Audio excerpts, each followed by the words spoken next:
Assalamualaikum warahmatullahi wabarakatuh. Halo sahabat Kawah Kepil, kembali lagi di acara Kawah Menyapa. Yang kali ini bersama saya Hasyim Wisnuwardana yang biasa dipanggil Wisnu sebagai penyuluh agama Islam di Kawah Kepil.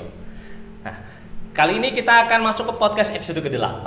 Kalau kita berbicara tentang KUA, pasti biasanya kita hanya fokus pada KUA pas orang menikah, seperti itu. Padahal di Kawah nggak cuma menikah saja, tapi saat ini kita akan fokus ke dalam menikah ini. Dalam menikah, salah satu dari tujuan menikah adalah memiliki keturunan atau memiliki anak. Seperti halnya disabdakan Rasulullah SAW, nikahilah wanita yang sangat penyayang dan yang mudah beranak banyak. Karena aku akan berbangga dengan kalian di hadapan para nabi pada hari kiamat. Akan tetapi, untuk jadi umat yang dibanggakan oleh Nabi Muhammad SAW, maka kita wajib untuk menjadikan generasi yang berkualitas, bukan hanya kuantitas. Maka dari itu, pada podcast hari ini kita akan mengangkat tema mengatur jarak, meraih kualitas, dan program Eksimil. Bersama kita telah bergabung Pak Imam Rifai dari PLKB Kecamatan Kepil. Halo Pak Imam, bagaimana kabarnya? Baik, Alhamdulillah. Alhamdulillahirrahmanirrahim. Bapak bilang, tidak kenal maka tidak sayang. Kalau tidak sayang berarti tidak bisa minjam uang. Pak Imam Rifai, silakan memperkenalkan dirinya. Oke, terima kasih. Bismillahirrahmanirrahim. Assalamualaikum warahmatullahi wabarakatuh. Ya, sangat bahagia sekali nih di kesempatan kali ini saya bisa diundang di acara KUA, ini acara podcast. Nah, ya, sebelum kita mulai saya izin memperkenalkan diri. Saya nama lengkap Imam Rifai. Di sini saya selaku koordinator penyuluh KB Kecamatan Kepil, yang mana saya tugas di Kepil ini sudah hampir 6 tahun ini ya, mulai tahun 2019 ya, sampai 2015 ini ya, sekitar 6 tahun. Dan ya, saya asli Wonosobo, memang saya tinggalnya di Desa Maduretno, Kecamatan Kalikajar ya, gitu. Ya, mungkin itu sedikit perkenalan dari saya. Oke, baik. Terima kasih Pak Imam atas perkenalannya. Nah, ini sudah menjadi mungkin banyak orang-orang Kepil sudah paham ya. Pak Imam bagian KB ngoten nggih. Udah pasti udah banyak yang paham. Tapi kita akan fokus ke sini untuk program KB ini, Pak. Ini menurut panjenengan, menurut Bapak nih, sungguhnya untuk tema kali ini mengatur jarak, meraih kualitas, itu apa sih maksudnya? Terus kenapa sih pengaturan jarak kehamilan itu sangat penting dalam konteks keluarga di Indonesia, Pak? Oh iya, terima kasih. Jadi gini, saya sangat setuju sekali ya. Ini karena kaitannya dengan program pembangunan. Salah satu prioritas program nasional itu adalah mewujudkan generasi emas di tahun 2045. Yang mana kita tahu sendiri 2045 itu kan Indonesia usia keemasan, usia 100 tahun. Padahal di tahun itu kita tahu, mungkin Mas Hasyim usia berapa nih sekarang? Oh, sekarang udah 32 ya. 32 berarti 20 tahun lagi. Berarti 52. Jadi udah kakek-kakek. Hampir seumuran dengan saya. Artinya besok itu yang akan melanjutkan pembangunan adalah anak cucu kita. Makanya harus disiapkan dari sekarang. Disiapkan dari anak cucu kita, disiapkan dari mulai calon pengantinnya, bagaimana untuk membentuk generasi berkualitas, ya disiapkan dari bagaimana dia merencanakan sebuah keluarga.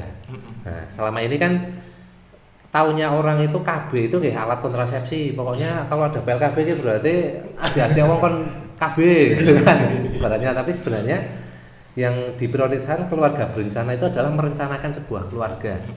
Tadi disampaikan ya, secara agama yang mungkin lebih paham ya Pak Hasyim ya. Tadi tentang hadis Rasulullah tentang anjuran untuk memperbanyak anak. Nah, tapi sekarang bagaimana itu agar anak itu berkualitas? Artinya dalam Al-Quran sendiri kan ada di surat An-Nisa kalau nggak salah ya Pak, di ayat ke-9 itu loh.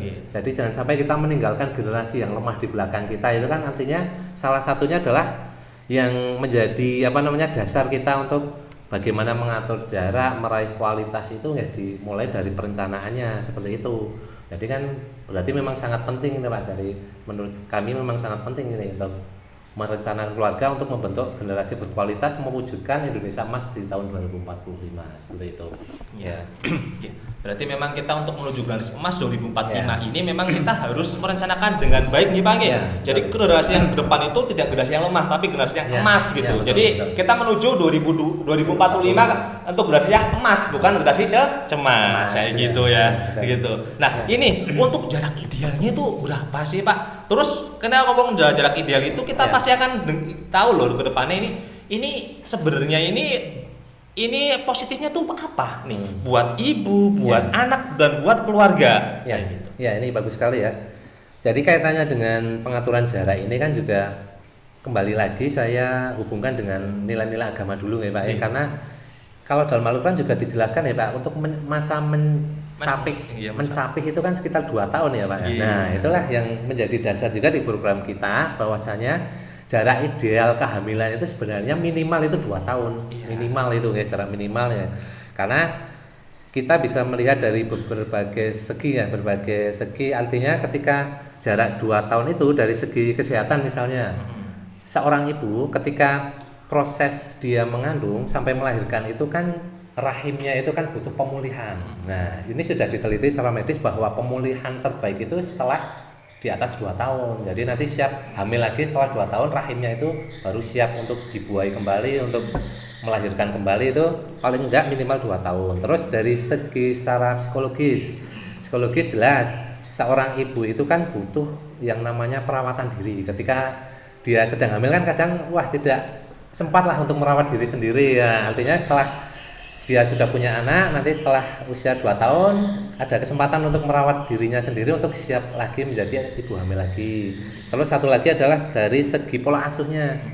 Pola asuhnya artinya ketika mengasuh anak, ketika kita mempunyai anak sebelum 2 tahun kok sudah punya adik, itu kan kasihan anak yang pertama. Nanti kan terus terang pola asuhnya bakal terbagi. Jadi tidak bisa maksimal ketika 2 tahun, sebelum 2 tahun sudah punya adik, artinya kasih sayang ibu pada anak itu harus terbagi 2. Tapi ketika sudah 2 tahun, artinya si anak pertama ini sudah disiapkan untuk punya adik, itu sudah disiapkan, dia sudah siap untuk punya adik, nanti tidak terjadi rasa iri dan sebagainya, dan ibu pun atau keluarga ini bisa optimal dalam mendidik dan mengasuh anak itu, begitu Pak ya. Ya, berarti memang untuk jarak minimal itu 2 tahun ya teman-teman ya. 2 tahun loh, 2 tahun itu udah bagus. Jadi kalau memang mau punya anak banyak ya silahkan, tapi jarak minimal gitu 2 tahun. Karena 2 tahun itu juga kalau ini masih kurang kemungkinan Pak. Saya tambah lagi di sini mungkin dari dari ekonomi Pak. Kalau 2 tahun itu udah lebih mapan gitu loh. Betul, apalagi nanti kalau saya di bawah 2 tahun itu ada beberapa teman saya itu berpikiran untuk masuk ke TK-nya itu gimana? Udah masuk TK, apalagi teman saya yang di Bintaro itu masuk TK satu orang tuh 5 juta gitu. Apalagi masuk SD-nya 8 juta. Itu dia baru masuk ke SD, adiknya udah masuk TK. Nah, dia udah pusing gitu. Kalau 5 tahun kan berarti udah lebih mending gitu lagi. Ya, itu jadi salah satu intinya.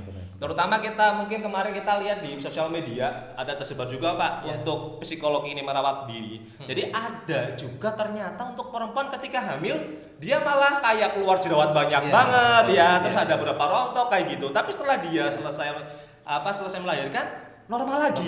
Emang itu ada juga kayak gitu Pak ya? Betul itu. Jadi salah satu efek kehamilan kan seperti itu. Secara fisik kan tentunya dia ibaratnya tidak sempat lah untuk merawat dirinya sendiri ya, hanya muncul jerawat dan sebagainya itu. Seperti itu. Baik, seperti itu. Terima kasih Pak untuk itu. Nah, ini kan Bapak udah 6 tahun nih Pak di PLKB ya. Pasti kan udah bertemu banyak orang kayak gitu. Terus juga udah banyak sekali seperti lah tektokan ataupun komunikasi ya. Sebenarnya ini kalau mau boleh tahu nih ya, kan pasti banyak mitos dan salah paham nih yang di masyarakat nih. Kalau boleh tahu nih apa aja sih Pak yang ditemuin nih Pak tentang mitos dan salah paham? Ya, sebelum saya masuk ke mitos dan kesalahpahaman yang terjadi di masyarakat, tadi kan artinya saya nyambung kaitannya dengan pengaturan jarak 2 tahun itu, artinya kan seorang ibu kan butuh menggunakan alat kontrasepsi. Karena alat kontrasepsi itu kan salah satu upaya atau usaha untuk mengatur jarak itu menggunakan alat kontrasepsi. Nah, tapi ternyata di masyarakat itu banyak terjadi mitos-mitos yang memang perlu diluruskan. Contohnya seperti ini, ketika ada seorang ibu ketika menggunakan alat kontrasepsi, terutama kontrasepsi yang hormonal, itu kan ada yang namanya pil, terus implan, susuk itu ya, terus ada lagi pil suntik ya, suntik itu menggunakan hormon semua. Nah, ada beberapa seorang ibu yang menggunakan alat kontrasepsi itu ternyata pengaruhnya macam-macam, ada yang tumbuh jerawat, terus dia nafsu makannya meningkat, jadi gemuk, itu juga terjadi di masyarakat seperti itu. Nah, itu sebenarnya itu adalah mitos-mitos yang bisa kita luruskan karena penggunaan alat kontrasepsi itu kita tidak serta-merta harus memaksa gitu loh. Karena Di dalam Undang-Undang Nomor 12 Tahun 2022 sendiri, ini ada aturan yang kita tidak boleh memaksakan seseorang itu menggunakan alat kontrasepsi. Itu nanti kita bisa melanggar undang-undang tersebut, ya. Artinya kita menggunakan kontrasepsi itu adalah sesuai dengan kebutuhan masing-masing dan juga kondisi masing-masing dari seorang ibu. Ketika seorang ibu itu tidak cocok menggunakan suntik misalnya, kita ada alternatif lain yang tidak menggunakan hormonal. Ada yang namanya IUD. Terus bagi bapak-bapaknya ini juga ada alat kontrasepsi yang namanya kondom, itu juga bisa. Terus kalau yang sudah mantap, sudah tidak ingin anak lagi, kita ada yang namanya sterilisasi. Itu ada vasektomi dan tubektomi bagi perempuan dan laki-laki, itu juga ada. Itu sebagai alternatif. Selain itu ada juga alat kontrasepsi alami. Alami yang sebenarnya jarang orang tahu, tapi sebenarnya penggunaannya ini juga bisa dimanfaatkan terutama pada ibu yang baru melahirkan, yaitu dengan ASI eksklusif selama 6 bulan. Dengan catatan ASI eksklusif berarti tidak menggunakan makanan tambahan. Jadi si bayi itu full murni ASI ya itu. Itu insya Allah efektif selama 6 bulan. Itu menjadi salah satu alat kontrasepsi alami yang tidak menggunakan alat gitu. Nah, tentunya setelah itu ketika si anak ini sudah mulai makan makanan tambahan itu, nah itu harus mulai ditambahkan dengan alat kontrasepsi yang lain, mungkin bisa pil dulu atau mungkin suntik, ya tadi tergantung kondisi masing-masing, ya kita tidak bisa memaksakan seperti itu.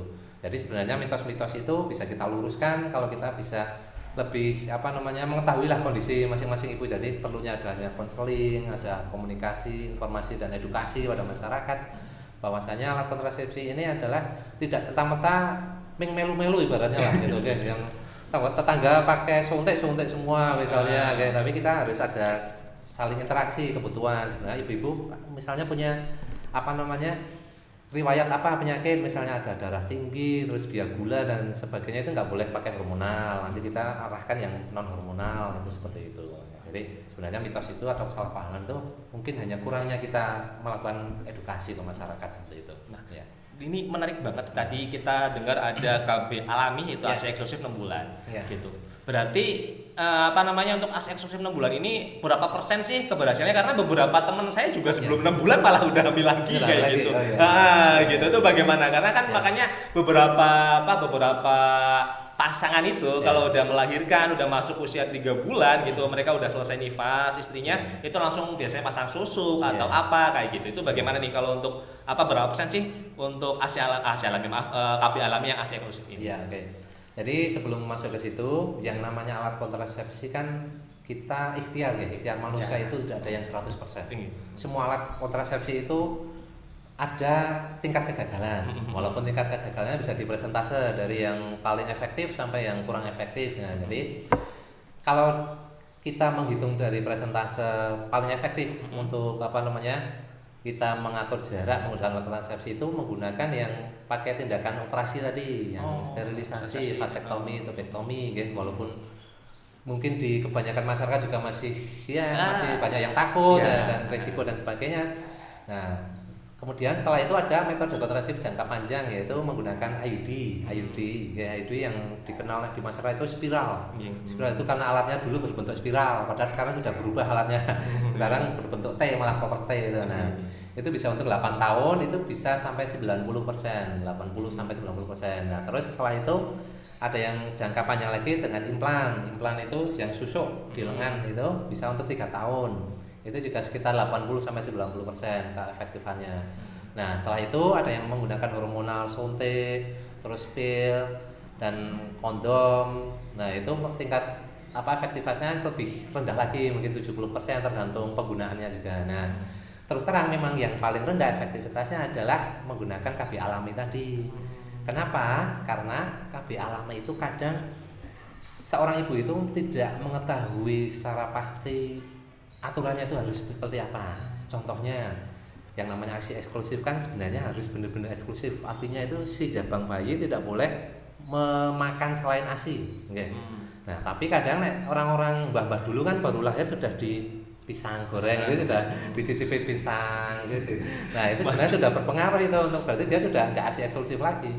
Tapi sebenarnya kalau benar-benar dia menjalankan benar-benar ASI eksklusif, terus dia bisa programnya, ibu juga pemenuhan gizinya juga tercukupi, insya Allah itu bisa efektif, bisa sampai 80-90% juga bisa, asalkan memang benar-benar itu dia mengikuti aturannya, aturan eksklusif itu seperti apa, paham itu lah. Nah, gitu. Berarti kalau yang mau alami yo bener-bener nih 6 bulan ini anak ini si jabang bayi ini nggak boleh makan Iya, apapun makan selain ASI. selain ASI gitu. Iya, Berarti itu bener-bener hormonalnya udah otomatis Iya, gitu ya. otomatis itu. Ya baik itu sangat banget bagus Iya, banget. Nah, iya. ini kalau melihat dari ini Pak, tadi kan udah banyak nih di persentase-persentasenya. Iya. Kalau KB yang disarankan nih, Iya. untuk apalagi untuk teman-teman mungkin ada beberapa yang ada, karena kan kita juga tanya nih kalau pas lagi kita ada bimbingan perkawinan kan, Mbak Mas kira-kira mau anaknya cepet atau tidak gitu kan, terus bilang ya pengennya sih 1 tahun lagi Mas, saya pengen seneng-seneng dulu gitu, mau pacaran dulu. Nah itu apa namanya, kalau saat ini belum pernah hamil terus dia pengen KB apa yang disarankan? Tapi kalau seandainya kalau udah nih sudah pernah hamil terus pengen KB, itu KB apa yang disarankan? Berarti untuk kasus pasangan baru, pasangan baru. Jadi pasangan baru itu kan sebenarnya itu kan memang pasangan baru itu kalau kita arahannya kan memang ya secepatnya punya anak gitu. Tapi kan tadi ada mungkin kasus yang dia pingin seneng-seneng dulu ya. Nah, itu ada beberapa cara yang bisa digunakan menggunakan alat kontrasepsi. Yang pertama, yang dari pihak laki-lakinya kalau memang dia berkenan menggunakan kondom. Nah, itu kondom itu sangat efektif. Kenapa? Ya karena kondom itu tidak menggunakan obat, tidak menggunakan hormon, dan juga tidak menggunakan alat bagi yang si ibu, tapi hanya yang bapaknya. Nah, tapi penggunaannya juga harus benar sesuai dengan aturan, gitu. Jangan sampai kondomnya dimasukkan di jempol, gitu. Itu terjadi. Nah, terus yang kedua, kalau memang dia pingin tetap KB yang si ibu, misalnya si bapak kamu menggunakan kondom kok nggak nyaman gitulah ketika melakukan hubungan intimnya, jadi si ibu bisa menggunakan pil dulu, tapi pil juga ada aturannya, itu harus setiap hari diminum dan waktunya juga harus sama, ketika hari ini minumnya pagi jam 9 ya besok harus jam 9 terus, karena dia efektivitasnya hanya 24 jam. Kalau sampai terlambat sedikit dia bisa kebobolan, bisa hamil. Nah, itu pil. Artinya pil itu kan mudah, ketika dihentikan dia sudah subur lagi, maksudnya kalau nggak minum pil berarti kan subur, ingin subur. Kalau yang sudah pernah hamil dan melahirkan, dia ingin mengatur jarak agar jaraknya tidak terlalu dekat, ini bisa menggunakan metode kontrasepsi jangka panjang. Itu ada yang tadi saya sebutkan implan untuk 3 tahun, terus ada IUD yang untuk 8 tahun, itu bisa digunakan. Bahkan kalau ketika dia sudah punya anak 2 atau 3 atau lebih, sudah nggak ingin punya anak lagi, capek, itu ibunya bisa ikut steril, gitu, vasektomi atau tubektomi, ya, seperti itu. Dan penggunaan yang kita sarankan sebenarnya adalah penggunaan yang non hormonal. Kenapa? Karena kaitannya dengan hormon ini kan, apalagi yang sudah berulang-ulang ya. Saya sering menemui itu Pak di masyarakat itu yang saya tanya ibunya ini mau ikut KB susuk implan. Saya tanya, Bu, sudah keberapa kali? Ini sudah ke-9. 9, saya kaget loh. Berarti bekasnya ada 9 ya tuh, Bu. Pak, ditambah 9. Nah, itu kita sebenarnya menyarankan jangan terlalu sering menggunakan hormon, karena itu kaitannya dengan hormon kan pengaruh ke efek kondisi tubuh. Nanti bisa yang punya riwayat darah tinggi dia memicu menjadi sering darah tinggi, terus yang punya penyakit gondok juga. Nah, artinya yang non hormonalnya ada yang namanya IUD itu. IUD ya, itu bisa digunakan itu.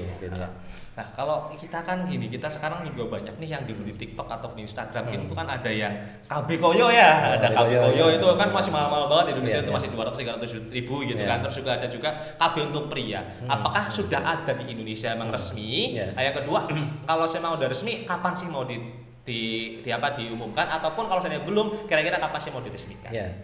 Jadi mengenai yang lagi viral ya, terutama pasangan muda. Ya, pasangan muda Gen Z ini ya, Gen Z ini kan dia cenderung pinginnya itu praktis ya. Iya, maksudnya nggak perlu ke tempat bidan, ke tempat pelayanan medis, tapi pingin KB sendiri tapi yang praktis. Nah, itu secara medis, secara kesehatan di Indonesia sendiri sebenarnya belum diakui secara resmi.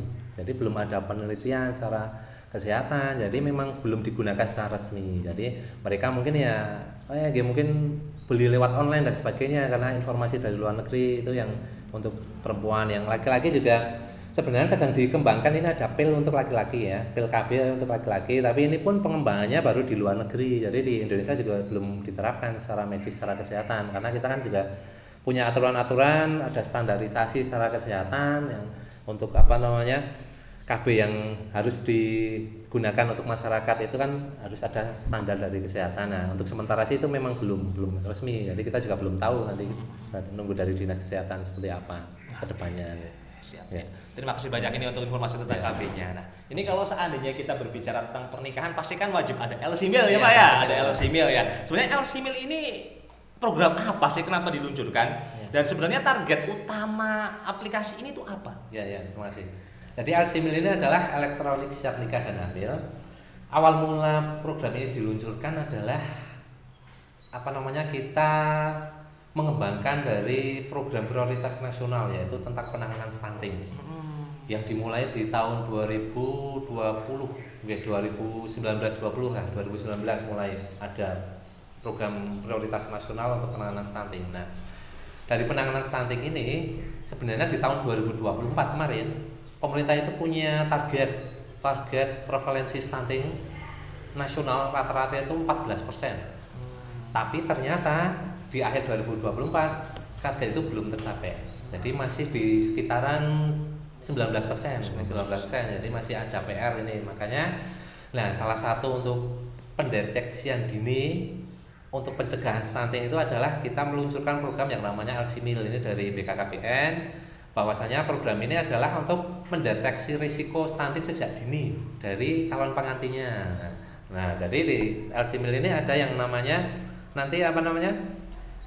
riwayat medis, terutama di pengantin putrinya.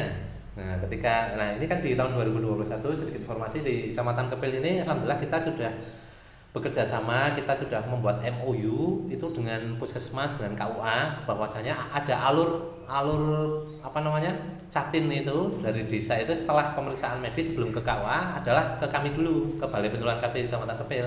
Nah, di Balai Penularan Kecamatan Kepil itu kan ada yang namanya kita KIE konseling kaitan dengan pola asuh, kaitannya dengan kesehatan termasuk dengan pengisian LC-Mil.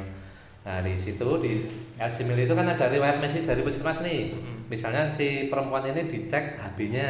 Nah, HB-nya itu kan ada standar HB itu 12 untuk perempuan. Ketika di bawah 12 artinya perempuan itu kan kita edukasi. Wah, jenah itu masih kurang darah, anemia, takutnya nanti melahirkan pendarahan, anaknya juga tidak normal. Nah, itu nanti kita motivasi untuk banyak makan sayuran hijau dan sebagainya. Terus dari lingkar lengan atas si perempuan ya itu kan minimal 23,5.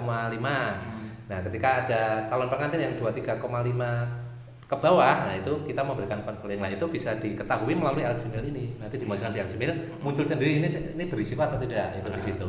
Nah, seperti itu. Iya, baik. Ini kan kalau kita lihat berarti untuk program stunting ya, Pak ya. Sebenarnya untuk pencegahan stunting ini resikonya dideteksi dari mana sih? Kalau seandainya ada langkah ini ada risiko stunting nih. Terus apa sih yang dilakukan oleh koordinator ataupun penyuluh KB ini untuk menanganinya? Ya. Jadi setelah data riwayat kesehatan dari calon perempuan itu masuk ke aplikasi LC-Mil, nanti di situ akan muncul sertifikat. Nah, di sertifikat itu kan ada hasilnya ini berisiko atau tidak. Nah, ketika si pasangan calon pengantin ini berisiko, artinya ini risiko harus kita lihat risikonya itu kenapa? Apakah dia karena anemi, jadi anemi berarti HB-nya itu masih terlalu rendah di bawah 12, ataukah dia lingkar lengannya yang kurang. Nah, itu nanti kita lihat. Ketika dia anemi ya kita memberikan edukasi untuk besok pokoknya harus banyak makan sayuran biar tidak anemi. Terus ada vitamin A, pemberian vitamin A.